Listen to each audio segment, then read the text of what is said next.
ایک خاتون آتی ہے، اس نے کہا حضور میرے لیے دعا کیجئے کہ میں جنت میں جاؤں. تو فرمایا بوڑھی عورتیں تو جنت میں نہیں جائیں گی. تو ظاہر ہے کہ یہ بات تو اس پر بڑی شاک گزری، پریشان ہو گئی. تو اس نے رونا شروع کر دیا. تو فرمایا نہیں بوڑھی عورتیں جنت میں نہیں جائیں گی. خاصی پریشان ہوئی. تو حضور نے مسکرا کے کہا جو بھی جائیں گی جوان ہو کے جائیں گی. جنت میں بڑھاپا نہیں ہوگا. 33 سال کی عمر کا ہر شخص ہوگا، مرد بھی ہوگا.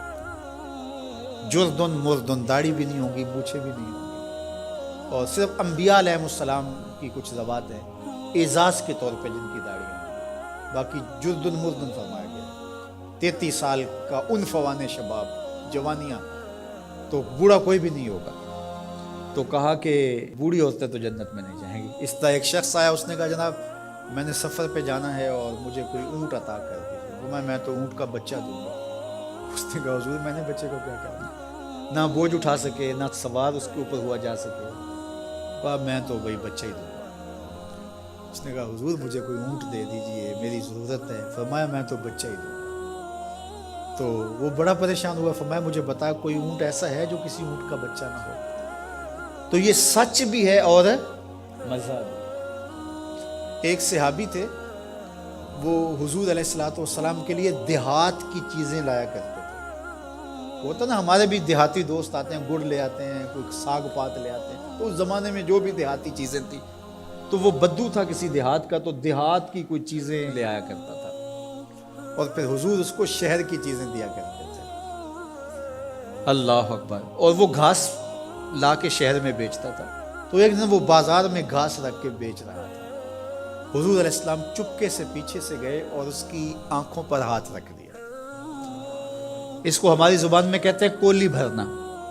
کیا کہتے ہیں؟ کبھی آپ نے بھی کسی دوست کی کولی بھری ہوگی نا. جب کوئی آپ کا بڑا گوڑا دوست ہو، اس سے آپ کا ہلکا پھلکا مزاح بھی ہو، تو آپ پیچھے سے آ کے چپکے سے اس کی آنکھیں بند کر دیتے ہیں. آپ دیکھنا چاہتے ہیں کہ یہ ہر وقت میرا ذکر کرتا رہتا ہے، میں دیکھوں کہ اب اس کے لب پہ سب سے پہلے کس کا نام آتا ہے. ایسا ہی ہوتا ہے نا کہ بندہ پوچھتا ہے کہ کس نے میری آنکھوں پہ ہاتھ رکھے ہیں، اور انسان کے دماغ میں پہلے وہ نام آتے ہیں جن سے وہ بڑی محبت کرتا ہے. تو کولی بھرنے کا مقصد ہی یہ ہوتا ہے کہ میں دیکھوں کہ میرا نام کس نمبر پہ آتا ہے، اور اس کی کوشش ہوتی ہے کہ میں پہلی مرتبہ ہی بوجھ لوں. اللہ اکبر. تو حضور نے آ کے کولی بھر لی. اب حضور کے ہاتھ آنکھوں پہ آئے ہوں اور سینوں تک ٹھنڈ نہ گئی ہو، یہ کیسے ہو سکتا ہے؟ تو حضور نے کولی بھر لی، لیکن حضور اس کی آنکھیں دبا رہے ہیں اور وہ بولتا ہی نہیں. وہ بولتا ہی نہیں ہے. اور میں کہتا ہوں اس نے کبھی بھی نہیں بولنا تھا. سفنے دے وچ ماہی ملیا، سفنے دے وچ ماہی ملیا تے گل وچ پا لیاں باواں. سفنے دے وچ ماہی ملیا تے گل وچ پا لیاں باواں. ڈر دی ماری اکھ نہ کھولا متے پھر وچھڑ نہ جاواں. حضور آنکھیں دبا رہے ہیں، وہ آنکھیں نہیں کھولتا، بلکہ اس نے کیا کیا، اپنی کمر کو پیچھے کر کے حضور کے سینے سے جوڑ کے رگڑنا شروع کر دیا. پھر حضور خود ہی بولے، فرمایا اس غلام کو کون خریدے گا؟ اس نے کہا حضور مجھے کس نے خریدنا، میں تو بہت سستا ہوں. تو میرے حضور نے فرمایا تو بہت مہنگا ہے، تو بہت مہنگا ہے. فرمایا کرتے تھے یہ ہمارا دیہات ہے، ہم اس کے شہر ہیں. تو یہ حضور کا مزاح ہے.